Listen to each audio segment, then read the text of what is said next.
창세기 45장 4절 5절. 요셉이 형들에게 이르되 내게로 가까이 오소서. 그들이 가까이 가니 이르되 나는 당신들의 아우 요셉이니 당신들이 애굽에 판 자라. 당신들이 나를 이곳에 팔았다고 해서 근심하지 마소서. 한탄하지 마소서. 하나님이 생명을 구원하시려고 나를 당신들보다 먼저 보내셨나이다. 아멘.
한 주간의 삶을 조용히 되돌아볼 때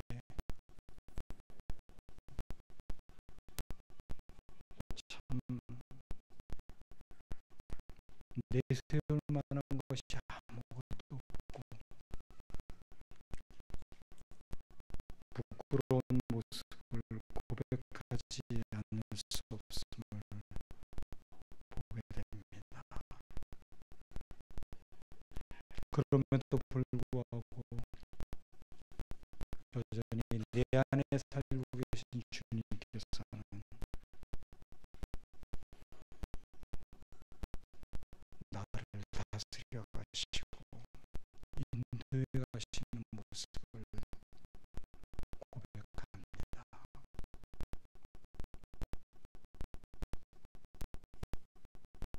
오늘도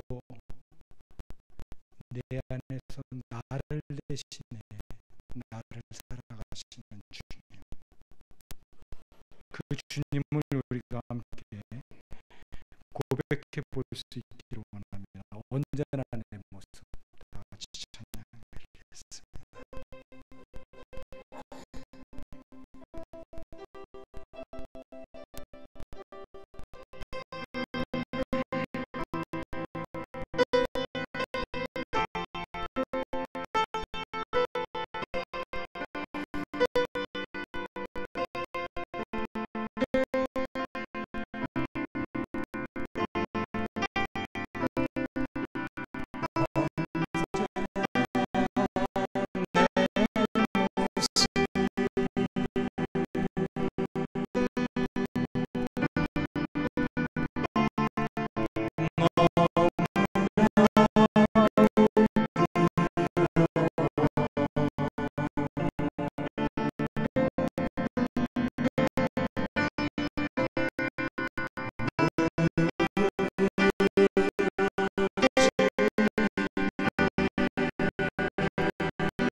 언제나 여러분들의 삶이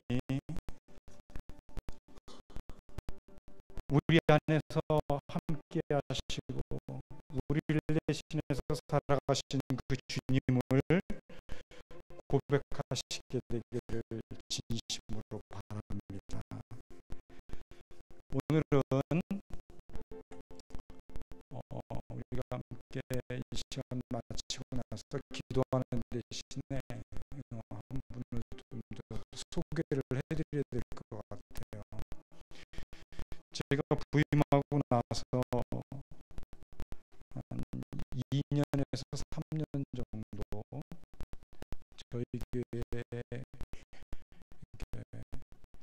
여러 번 오셔서 좋은 메시지로 우리에게 그 은혜를 끼쳐주신 분입니다. 엄경 목사님이신데 모르시는 분들도 많이 좀 계실 것 같아서 잠깐 좀 소개를 해드리겠습니다. 지금 상하이 한인연합교회 담임으로 계시고 제 영적 멘토입니다. 제가 그 제자 훈련 한참 배울 때 저에게 그 신앙의 본질적인 부분들을 많이 가르쳐 주신 분이고 또 좋은 말씀으로도 또 기도로 저에게 많은 영향력을 미쳐주셨던 그런 분입니다. 그래서 오늘 이 시간 또 이렇게 시간이 많이 지나긴 했지만 다시 이 자리에 모실 수 있어서 하나님 앞에 감사드립니다. 이제 우리 엄목사님 나오셔서 우리에게 주보에 나와 있는 대로 8년인가 보내셨는가라는 제목으로 소중한 은혜의 말씀 전해주시겠습니다.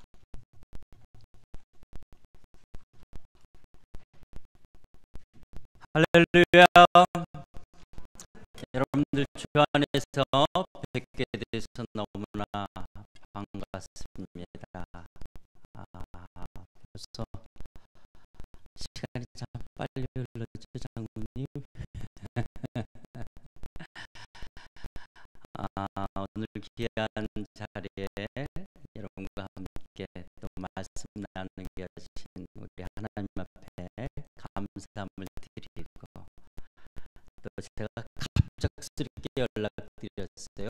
중국에서 오다 보니까 그런데 흔쾌하게 또 오늘 말씀 증거할 수 있도록 허락해 주신 우리 당의 장로님 또 우리 김현주 목사님 온 재직 성도님들 앞에 감사함을 드립니다.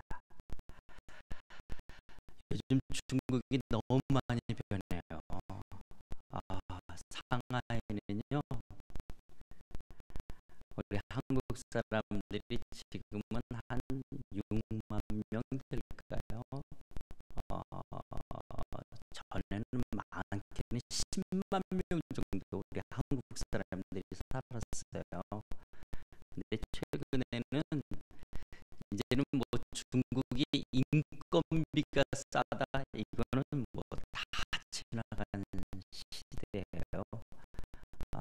그러면서 이제 한국 분들이 캄보디아, 뭐 베트남도 이제 점점 좀 달라진다. 그런데 베트남, 캄보디아, 미얀마로 우리 한국 분들이 많이 옮겨가시고요. 우리 상하이는 그래도 아직 상사 수준들이 많이 남아있어서 한 6만 명 정도 있어요. 이제는 중국에서요 한국 사람들이 서민이에요. 우리 상하이에서는 중국 사람들이 워낙 이제는 잘 사니까요. 5년 전만 해도 신방 가가지고 이제 한국에서 대기업 다니시다가 이제 본사에서 다시 들어오라고 할 때 가봤자 뭐 진급이 안 될 것 같은 분들이 이제 회사를 사임하고 자영업자로 바뀌어요. 그런 분들이 한 5년 정도 신방하면서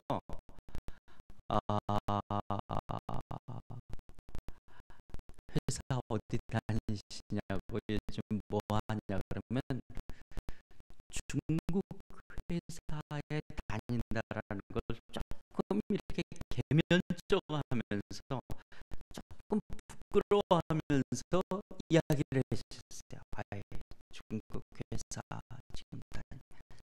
요즘은요, 집사님 어떤 회사 다니세요?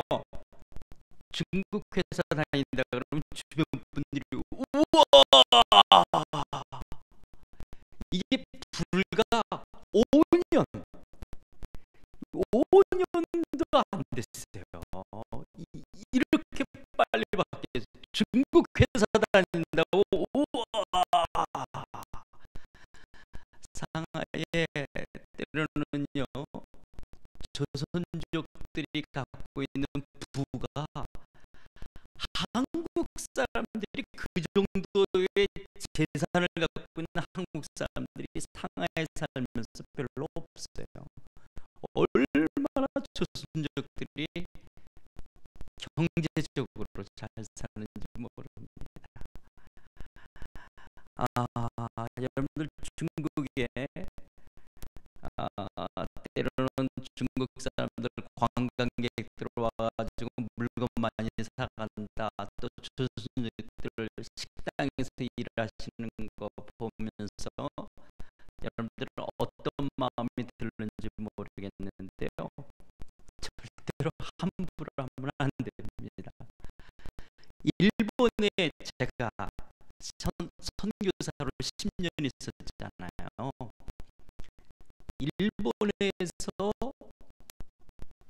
10년 동안 살면서 일본 사람들이 한국 사람 욕할 때 이 뒤에서 흉 볼 때 뭘 말하라 그러냐? 한국 사람들 첫 번째 시끄럽다. 여러분 한국 사람들 전화 받는 거 일본 사람들이 보면요, 막 속에서 굉장히 욕을 해요.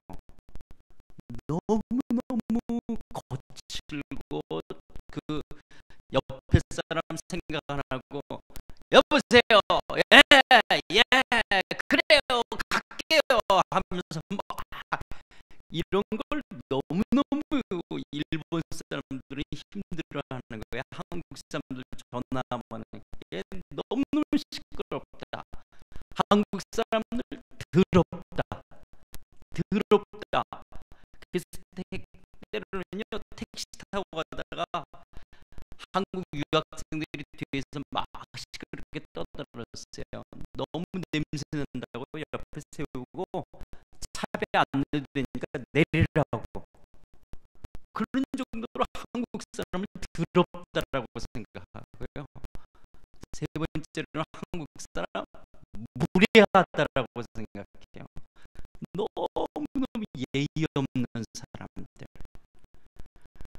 그런 말을 제가 10년 동안 일본에 살면서 들었다가 상하이에 가가지고 한국 사람들이 중국 사람들을 이야기할 때 똑같이 이 세 마디를, 세 개를 쓰는 거예요. 중국 사람 시끄럽다. 중국 사람 더럽다. 중국 사람 무례하다. 이제 문화적인 또 민도의 차이가 있기 아시겠지만 여러분, 누군가는 우리를 향해서 무시하고 얕보는 사람도 있다라는 걸 생각하시고요. 우리보다 경제적으로 낮은 사람들, 배우지 못한 사람들을 함부로 대하는 거, 누군가에 의해서 나도 그렇게 욕도 먹을 수 있다라는 걸 기억하셔야 됩니다. 그러면서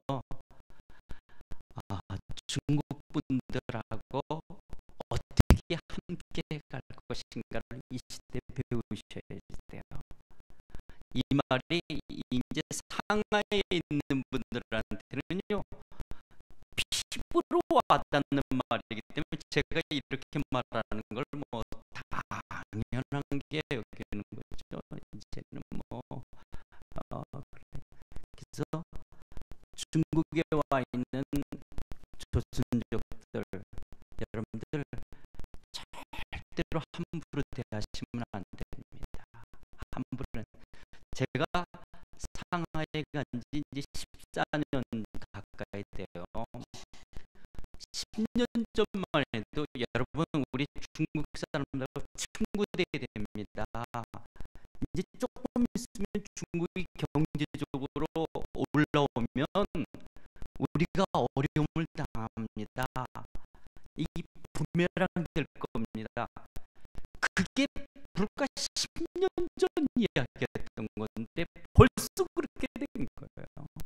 벌써 그렇게 되어진 거예요. 애들도요, 전에는 중국 학생들에 대해서 조금 안 좋게 돼 있어요. 우리 한국 유학생들이요. 근데 요즘은 애들도 알아요. 중국 애들이 잘 산다라는 걸. 그래서 애들이 중국 애들을 함부로 대하지 않아요. 정말 시대가 많이 변했는데요. 왜 하나님께서 중국 경제를 이렇게 일으키고 있느냐? 세계에서 선교사 파송 1위 국가가 중국이 됐어요. 한국도 아니고 미국도 아니고 세계에서 선교사 제일 많이 보내는 나라가 중국 교회입니다. 엄청난 변화예요. 하나님께서 세계적으로 선교가 제일 많이 이루어질 때 영국이나 미국이나 한국이나 다 경제 성장이 이루어졌죠. 지금 중국 경제 성장과 함께 제일 활발하게 이루어지는 것이 선교사 파송입니다. 이슬람권을 향하여 얼마나 많은 선교사들이 지금 막 나아가고 있는지 모릅니다. 그래서 당분간 중국 경제는 좀 엎치락뒤치락 할 거고요. 또 이제 성장 속도 좀 떨어질지도 모르지만 당분간은 계속 중국은 성장할 겁니다. 왜냐하면 중국에서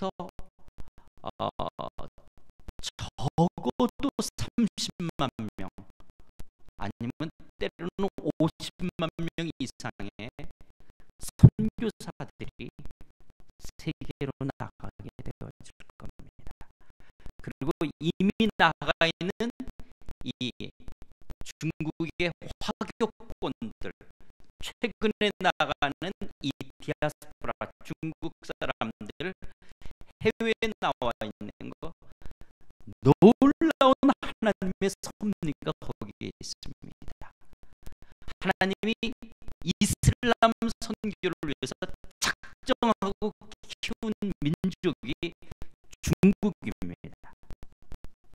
그래서 여러분, 중국을 이런 선교라고 하는 세계를 향하신 하나님의 뜻으로 바라볼 때 아마 여러분들이 또 다른 관점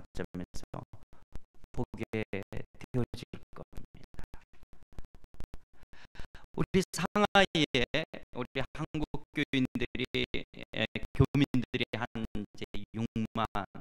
근데 저희 교인들은 아직도 한 이제 주일학교까지 출석이 아직도 한 조금 줄었어요.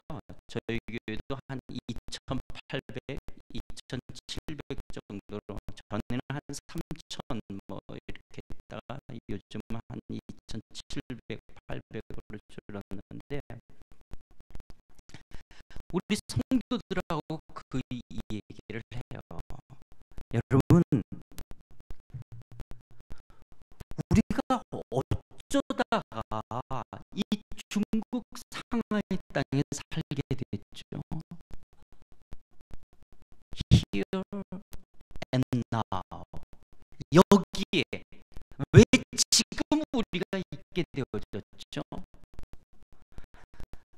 회사가 나를 보냈기 때문에, 아니면 비즈니스 때문에, 애들 교육 때문에, 나름대로 자기의 이유대로 여기로 왔을 거예요. 그런데 어떻게 그런 결정을 회사가, 아니면 내가, 우리의 환경이 그렇게 내리게 됐냐라는 거예요.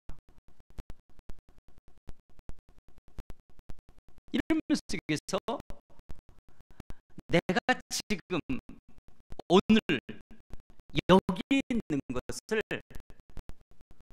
우연으로 볼 것이냐, 필연으로 볼 것이냐라는 거예요.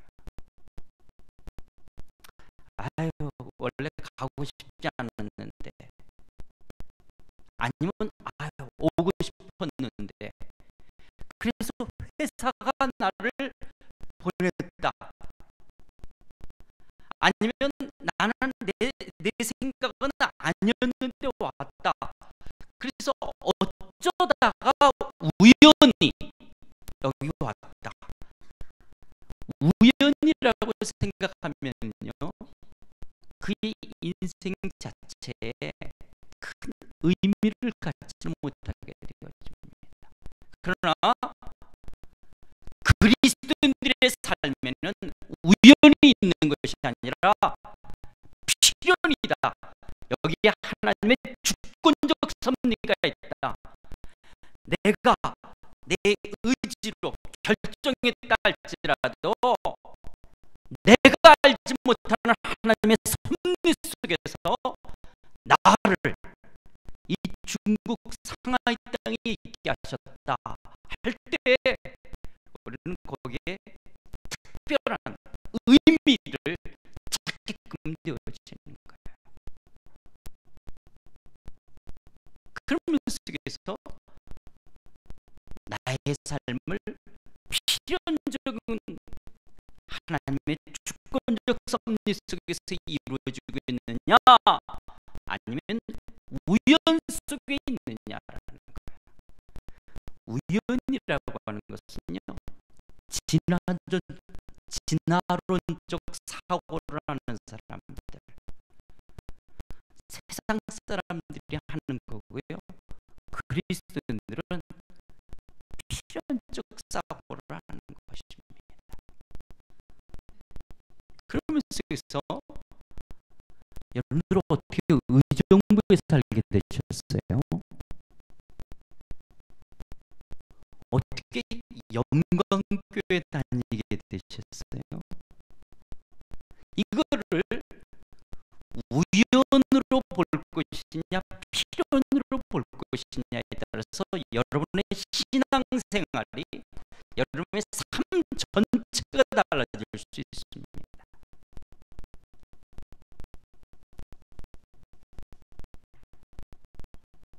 어쩌다가 하고 많은 지역에 내가 의정부에서 살게 돼서, 그러다가 하고 많은 교회 가운데 영광교회를 다니게 됐다라고 하는 그냥 우연적인 흐름 속에서 자기를 바라보게 되어지면 여러분의 인생은 그냥 우연 속에, 그래서 재수가 좋아서, 운이 좋아서, 아니면 재수가 나빠서, 운이 없어서, 이런 운명론적인 것 속에 인생이 떠내려가게 되어질 겁니다. 그러나 하나님의 뜻이, 하나님의 섭리가 여기에 있다. 나를 의정부에 살게 하시고 나를 영광교회에 다니게 하신 것 속에 하나님의 주권적 섭리가 있다 라고 했을 때 여러분의 시간이, 만남이 의미가 있고 가치가 있고 하나님의 뜻이 이루어지는 인생 될 줄 믿습니다. 제가 왜 이렇게 갑자기 소리를 크게 하냐면요, 뒤에 앉아서 생각을 해봤어요. 우리 상해교회는 굉장히 예배 시간이 좀 이렇게 들떠 있다 그럴까요? 좀 이렇게 밝아요. 좀 밝다랄까? 그런데 제가 오래간만에 이런 분위기를 느끼는 거예요. 이런 분위기를 느끼면서 그래, 내가 옛날 다녔던 모교회가 이런 분위기였지. 내가 어쩌면 상하이 가서 예배의 분위기를 바꾼 게 내가 옛날 다녔던 모교회에 대한 이렇게 반발 아닌가라는 생각을 뒤에 앉아서 하게 되어졌어요. 제가 여러분들을 사랑하고 또 특별히 우리 김면주 목사님을 사랑하기 때문에 그냥 갑자기 이렇게 이야기 드리는 건데요. 예배 시간을 조금 더 분위기를 밝게 할 수 있도록 한번 바꿔보시기 바랍니다. 근데 이거는 목사 혼자서 할 수 있는 것이 아니에요. 여러분도 하시고요. 그리고 찬양도요, 될 수 있으면 조금 밝은 것으로 하시세요. 그래서 예배가 잔치 같고 예배가 이렇게 기쁨이 돼야 되도록. 그렇지 않으면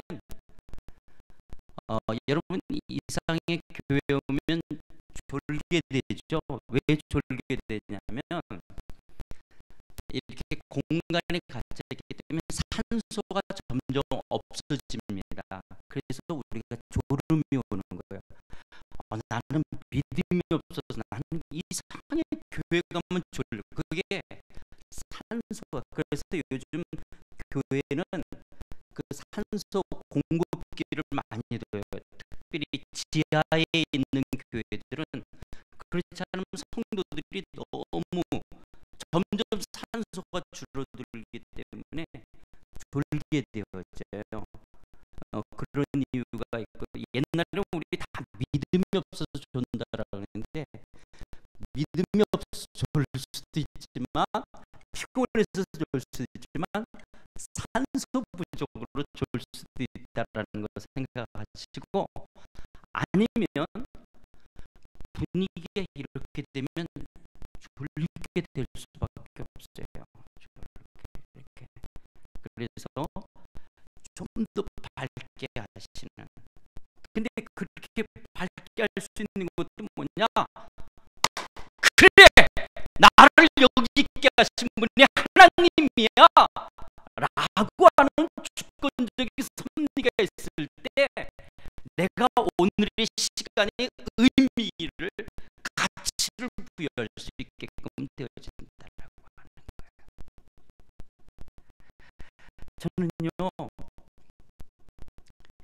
제 인생이 상하에 있게 됐다는 자체가 저한테 너무 신기했기 때문에 그래요. 저는 절대로 상하에 있을 사람이 아니에요. 저희 부모님이 함경도 분이시고요, 145대 때 내려온 게 아니라 서울에 파견근무로 오셨다가 6.25가 나서 이산 가족이 된 가정이에요. 그게 제 고향이 을지로 삼가예요. 이 방산시장 쪽에 이북분들이 많이 살게 되어졌어요. 저희 부모님이 부산, 대구로 해가지고 피난생활을 하시다가 돌아와서 을지로 삼가에 살게 돼서 제가 태어난 곳이 제 고향 을지로 삼가. 그래서 제가 어릴 때부터 다녔던 교회가 명동교회예요. 명동교회. 제가 거기서 살았거든요. 그렇게 쭉 자라면서 제가 제일 못하는 게 뭐냐, 이렇게 그 지저분한 걸 잘 적응을 못했어요. 그리고 굉장히 막내로, 제가 일본에 선교사로 갈 수 있었던 것도요, 닭광하고 우동 그랬었지. 예, 여기 계셨구나. 어디 계시나 찾았습니다. 근데 제가 아무거나 잘 지저분한 걸 못 적응하는데, 그래도 일본 닭광 우동 때문에 제가 일본에 선교사로 갈 수 있었댔어요. 그런데 상하이로 간다? 이거는 한 번도 생각해보지 못했던 거예요. 근데 정말 하나님의 뜻이지만, 지금도 돌아가신 사랑의 교회 옥하는 목사님이 제가 이제 안식년 하고 있는데, 상하이를 가, 앞으로 이 상하이가 중요한 지역이 돼. 저는 상하이에 가서 한인교회를 한다는 것은 진짜 이때 쓰는 말이 코딱지만큼도 생각해 본 적이 없습니다.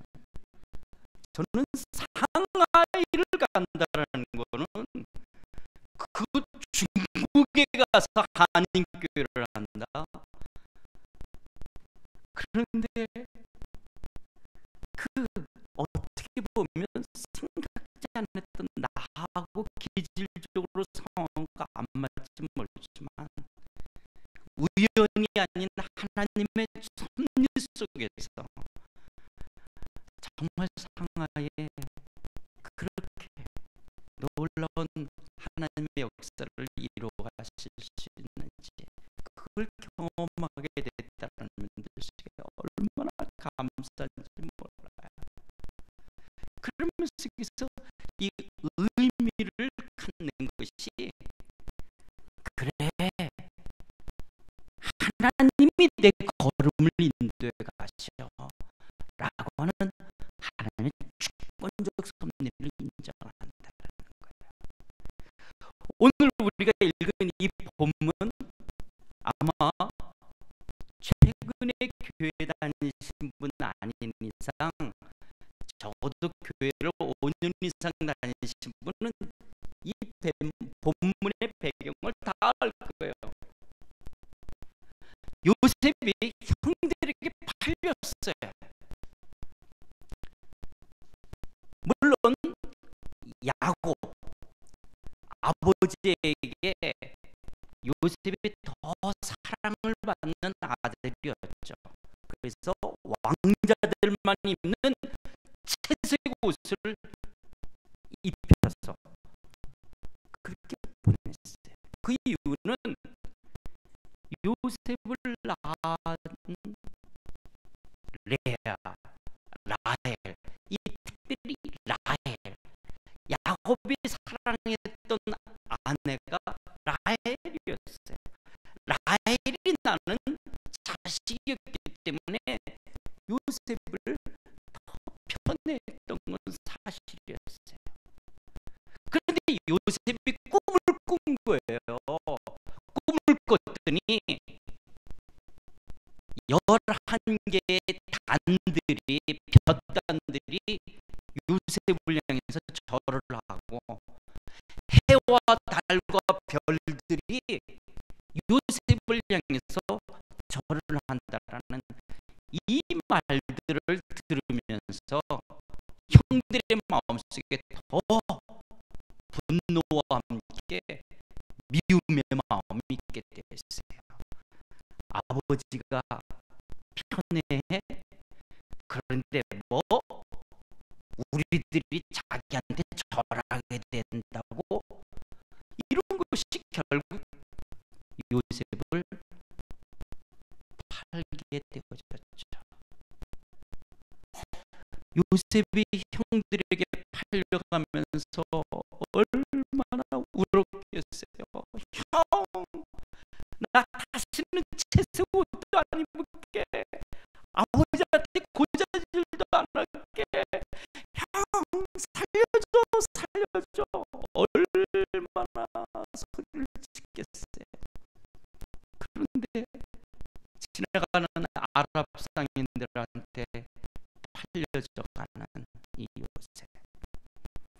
요셉이요, 여러분, 보디발 장군 집에 가서 노예를 있는 거예요. 노예로. 거기서 꿈을 생각할 여력이 없었을 거예요. 또 억울하게 보디발 장군 아내에 의해서 옥에 갇혀 있을 때도 그가 꿈을 생각할 여력이 없었어요. 그런데 언제 이 요셉이 꿈을 기억하게 되어지냐?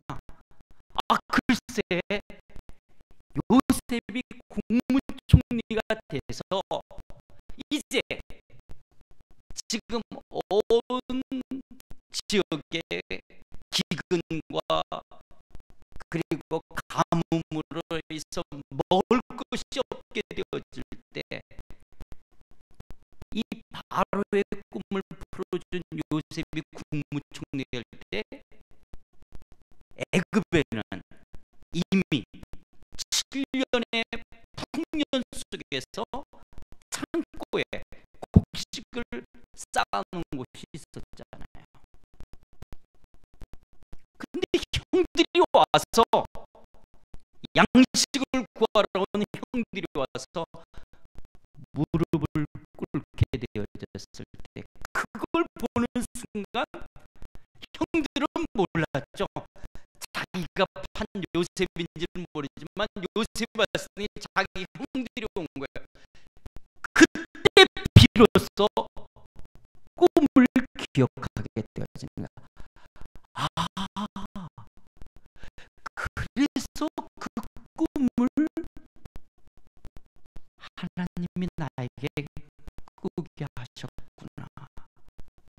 그렇다면 자기가 보디발 장군 집에 노예 생활을 하면서, 물론 하나님의 은총이 함께 하심으로 말미암아 총지기로서 모든 것을, 보디발 장군의 집의 모든 것을 관리할 수 있었지만, 그러나 노예는 노예예요.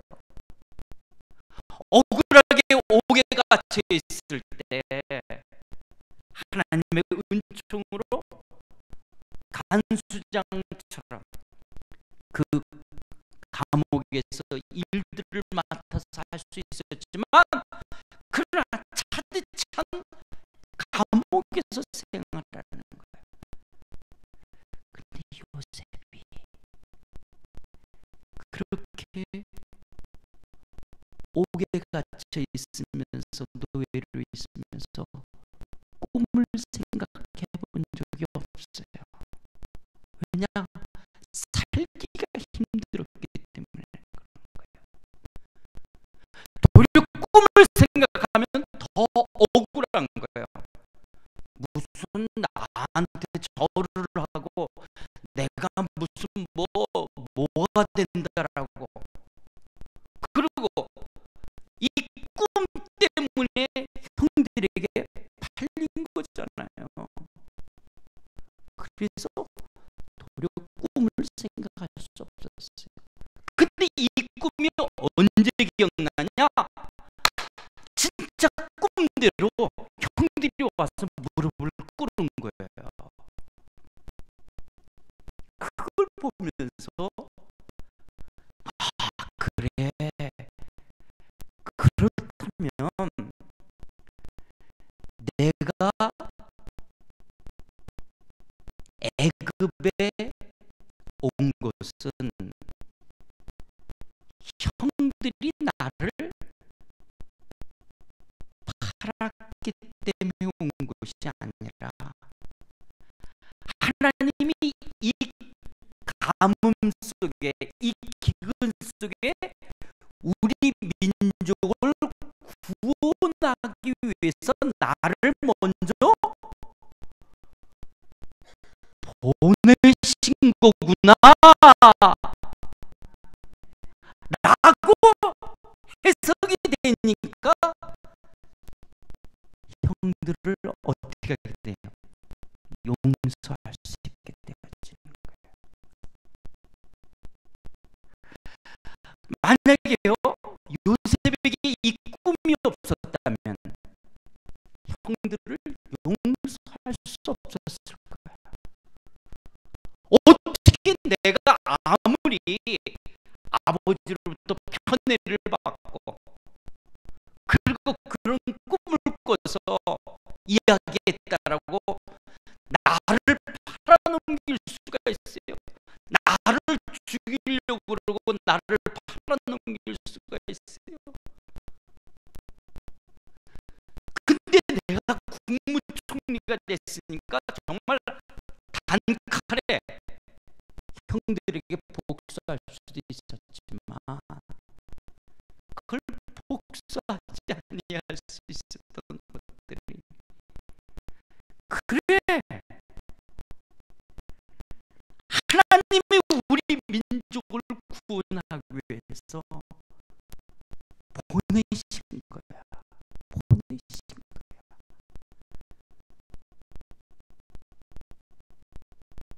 그렇게 해석이 되어지니까 그 형들을 용서하고 형들을 끌어안을 수 있고, 그리고 아버지를, 온 가족을 다시 애굽 땅에 돌아와 함께 살 수 있는 하나님의 구원의 역사를 이뤄가는 한 부분에 귀하게 쓰임받을 수 있게 하신 거 아닙니까?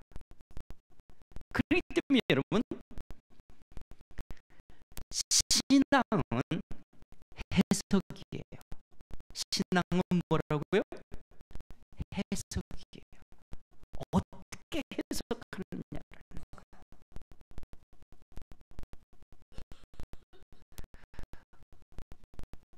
요셉이 자기 인생을 팔렸다라고 해석하면 또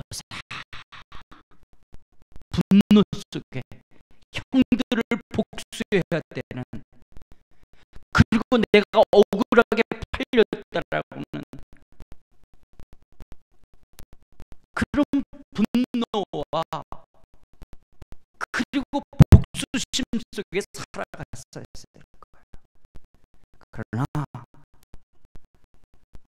보내셨다라고 해석이 되어지니까 용서가 되어지고 이해가 되어지고, 그리고 하나님의 역사를 기대함을 갖게끔 되어진다.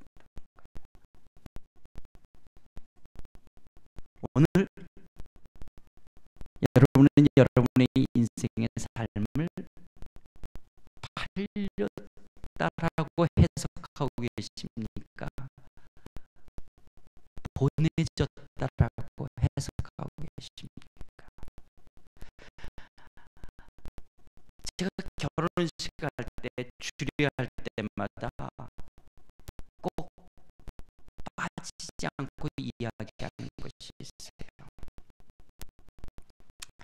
물론 이혼하시는 분들이 뭐 장난삼아 이혼하시는 분이 어디 있겠어요. 살다 보니까 오죽하면 이혼하겠어요. 그런데 이혼이 늘어가는 이유들 속에 혹시 이런 것이 있지 않나 생각이 들기 때문에 제가 결혼 주례할 때마다 하는 거예요. 뭐냐면 요즘 젊은 사람들은 결혼할 때 자기가 좋아서 결혼해요. 이뻐서 결혼한다, 능력이 있어서 결혼한다, 뭐가 어쨌든 그렇죠. 사랑이라는 게 처음부터는 좋은 감정에서부터 시작되어야 되니까. 그래서 좋아서 결혼하는 거예요. 그런데 이 좋은 감정을 누가 갖고 있냐? 내가 갖고 있는 거죠. 그러면서 결혼을 하기 위해서 이런 조건 저런 조건을 생각해서 그래 라고 결혼하는 거예요. 그래서 결혼을 누가 결정했냐? 내가 결정했다고 생각하는 거예요. 왜냐? 내가 결정한 거죠. 물론 엄마 말 듣고 결정도 하는 그런 아가씨들도 있겠지만 어쨌든 내가 결정했다고 생각하는 거예요. 이러한. 근데 살다 보니까 아닌 거예요. 내가 잘못 결정했어요. 그때 그 사람하고 했었어야 되는데 정말 그때 내가 바보처럼 이 사람하고 했기 때문에 내 가정생활에 내 인생이 이 모양이 이 꼴이 됐다라고 하는 거예요.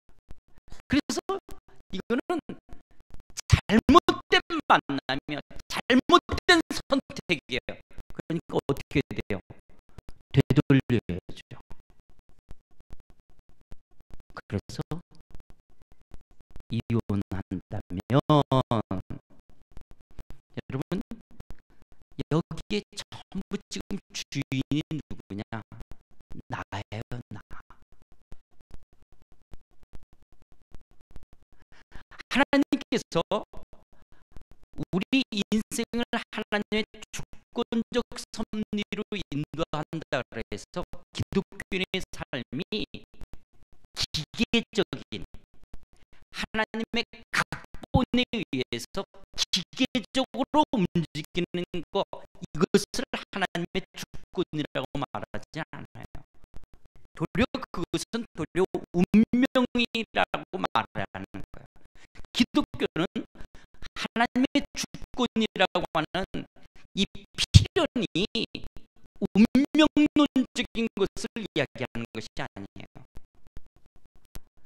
하나님의 예정, 이 하나님의 뜻 속에서 있는 하나님의 주권 속에는 우리 인격적인 반응이라고 하는 것이 들어가 있어요. 그래서 결혼을 할 때 물론 내가 좋아서 해야 돼요.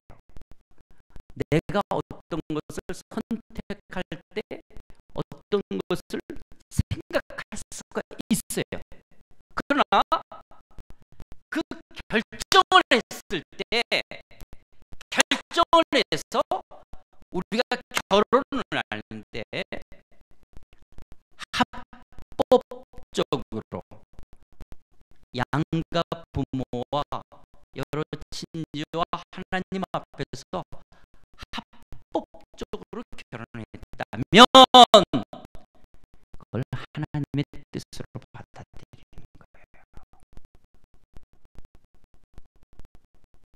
그냥 보편적인 면 속에서 일반적인 원칙에 무리되지 아니하게, 물론 부모님이 허락하지 않아서 두 사람이 나중에 둘이 그냥 이렇게 생활하다가 나중에 부모님으로부터 인정받았던, 어쨌든 그런 경우도 있겠지만 보편적으로 특별하게 불법으로 결혼하는 것이 아니라면 하나님의 뜻으로 받아들이는 거예요. 여러분들이 지금의 남편, 지금의 아내를 여러분이 그냥 내가 감금당해서 붙잡혀와서 감금당해가지고 지금 이렇게 끌려와가지고 인신매매다니 그렇게 해서 사는 남편 아내가 아니라면 여러분들이 그냥 합법적으로 결혼해서 살고 있는 남편 아내라면 하나님의 뜻으로 받아들여야 되는 거예요. 그래, 이 사람 하나님이 나한테 주신 거야. 근데 내가 실수였어. 내가 아니야, 이건 잘못된 만남이야. 그리고 계속 산다 그래. 그 결혼 생활이 얼마나 힘들겠어요. 이 잘못된 만남이라고 늘 생각하니까. 물론 그렇다고 운명적으로 그냥 그런 기독교인들은 결혼을 하면 이혼을 못합니까? 여러분, 지속적으로 구타를 한다든지 지속적으로 바람을 피운다든지 그래도 참고 살 수 있죠. 하나님이 나에게 주신 사람, 그런 믿음이 있다면, 또 그걸 견딜 수 있는 힘이 있다면 또 그렇게 하셔야 되지만, 그러면 이혼할 수도 있겠어요. 그렇죠. 지속적으로 구타한다. 여러분, 맞으면은 경찰한테 꼭 신고를 하셔야 돼요. 그러면서 꼭 말을 하세요. 나 절대 이혼 안 하고 당신 사랑해. 그러나 때리는 것은 나는 안 돼. 그래서 신고하고 끝까지. 이게 미쳤냐? 너 그러면서 나하고 살 수 있는, 나 당신은 절대 이혼 안 해. 나 당신 사랑한다고 계속, 다른 때는 한 번도 안 하고 설사 속으로 사랑하는 마음이 없대도 말로는 계속해. 나 당신 사랑한다. 절대 이혼 안 해. 그러나 때리는 거는 절대 안 된다. 그래서 완전히 그걸 끊어버리지 않는 한 그건 병이기 때문에 그 강한 충격요법을 주지 않는 한 안 돼요. 그래서 신고하시고 완전히, 근데 나 당신 사랑한다. 그리고 당신 나올 때까지 나 계속 기다릴 거고 난 당신만밖에 없다라고. 그러나 때리는 건 안 된다. 이걸 명확하게 메시지를 줘야 돼요. 근데 지속적으로 때리는데 맞으면서 그래 이거 하나님 뜻이야 그러면서 맞고 있으면 안 된다는 거예요. 지속적으로 바람을 피우는데 하나님 뜻이야. 물론 이제 바람 피우는 건 조금 더 다를 수도 있겠지만은 그런 것은 다르지 않죠. 그러나 이런 어떤 특별한 상황이 아니라 보편적인, 일반적인, 합법적으로 결혼했다면 하나님의 뜻으로 받아들이는 거예요. 부모를 향해서도 마치 내가 어쩌다가 이런 집에 태어났어. 내가 어쩌다가 이런 부모를 만나서 내 인생이 이 꼴이 됐냐라는 거예요. 여러분, 부모를 내가 선택하지는 않은 거예요. 하나님, 나는 이런 엄씨 가문에 이런 김씨 엄마의 그래서 나를 이렇게 태어나게 해주셨. 저는 하나님께 주문한 적이 없어요. 우리 아버님이 아담한다고 하나님 저도 아버지 닮아서 아담하게 만들어주세요. 제가 주문한 적 없어요. 우리 아버지처럼 저도 대머리가 되게 해달라고 제가 하나님께 요청한 적이 없어요. 그런데 내가 내 의지가 눈꼽만큼도 들어가지 않았는데 저는 부모가 결정돼 있고 국가가 결정돼 있는 거예요. 이거는 하나님의 주권적 섭리로 받아들이는 거예요. 나를 이런 가정에 태어나게 하신 하나님의 특별한 섭리가 있다라고 받아들이는 거예요. 그렇지 않으면 내 인생은 왜 이런 집안에, 왜 나는 이렇게, 옆에 사람 보면 쟤는 부모님들을 잘 만나서 저런 집안, 물론 우리가 부러워할 수 있을 거예요. 그러나 그래, 내가 우리 이런 어머니, 이런 아버님을 주셨지만 여기에 하나님의 섭리가 있어.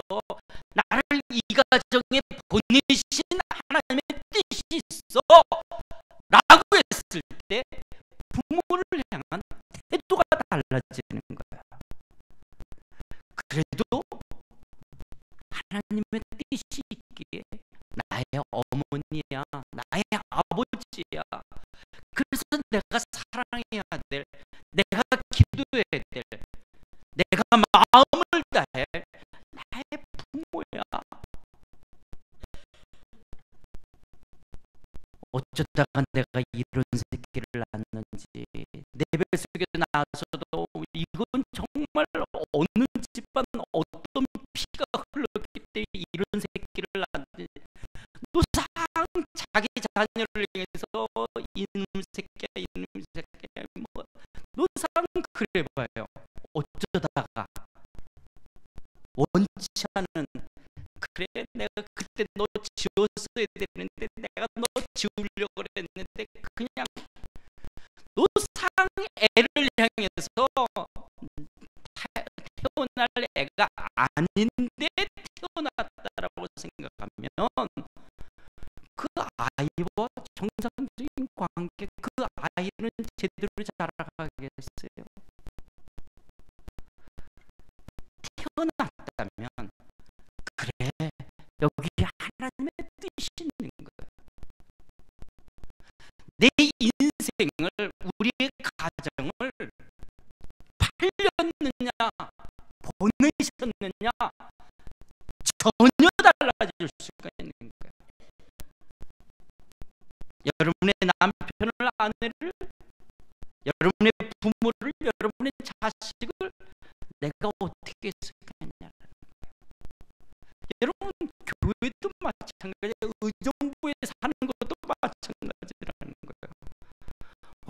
어쩌다가 내가 강남에 살다가 돈이 없어가지고 부도 나가서 그래서 이 의정부까지 와서 살다 그럼 인생이 얼마나 어둡겠어요. 내 인생이 그렇게 만약에 생각한다면, 그러나 하나님이 내가 여기를 좋아서 선택을 하든 어떤 이유에서 그래 내 걸음을 인도하시는 분이 하나님이야. 나를 여기 있게 하셨고 여기 영광교회를 다니게 하셨어. 지나가다 보니까 어쩌다가 이렇게 해가지고 딱 했는데 이 영광교회 많은 교회 중에서 이렇게 선택한 교회가 아니라면 어쨌든 나름대로 들어와 보고 만나보고 사람들과 하면서 교회를 좀 있다면 그래 하나님이 나를 이 교회에 보내셨어 라고 해석하면 이 만남이 얼마나 의미가 있어요. 여러분, 담임 목사와 성도의 관계도 부부 관계예요. 여러분, 그 김면주 목사님 청빙할 때 기도하셨어요? 안 하셨어요? 하나님, 청빙 과정 속에 성도들이 기도하셨죠? 하나님 우리 영광교회 하나님의 종을 보내주세요. 기도해서 합법 불법으로 담임 목사 되는 거 아니죠? 합법적으로 됐다면 그것은 뭐예요? 하나님의 뜻으로 받아들이는 거예요. 근데 여러분들이 같이 살다 보니까 목사님은 늘 겸손하게 자기의 연약함, 그럼에도 성도님들이 목사님을 잘 섬겨주시고 교회가 이렇게 은혜 가운데 늘 자랑해요. 자기가 늘 부족하다라고. 그런데 여러분, 이렇게 그런 좋은 목사님이 있지만 같이 살다 보니까 때로는 목사님의 연약함과 부족함을 볼 수 있잖아요. 부부가 서로의 부족함이 있지만 하나님의 뜻으로 받아들이는 것처럼 목사와 성도의 관계도 마찬가지예요. 그래, 근데 이 청비위원장들이 그때 잘못한 거야. 청비위원들이 그때 눈이 뼈었어. 그러니까 어떻게 해요? 목사님을 나가야 돼. 그건 안 되는 거야. 그게 벌써 정상적인 것이 아닌 거예요. 그래, 우리가 기도해서 합법적인 절차로 담임 목사가 됐다. 그러면 하나님이 보내셨어 라고 받아들이는 거예요. 보내셨다라면 서로가, 부부가, 부모와 자식이, 때로는 목사와 성도들이 연약함이 있지만 여기에 하나님의 뜻이 있다라고 하는 거예요. 조금 전에도요, 목사님 만났더니 이 관계의 영성을 저한테 이야기하면서 제가 얼마나 은혜를 받았는지 몰라요. 그 관계 속에 하나님이 나를 다뤄가시는, 하나님이 특별한 하나님의 의미가 있다라고 하는 걸 찾아가는 것들이, 그거 얼마나 귀한 자세인지 몰라요. 그래서 하나님이 나를 다루시려고 그래. 나를 변화시켜가는 거야. 나의 인격을, 나의 가치관을, 나의 순종을 변화시켜가는 하나님의 손길이야. 그렇게 해석하는 거, 이게 바로 보내셨다라고 해석하는 거야. 오늘 여러분의 인생을 우연 속에 해석할 것이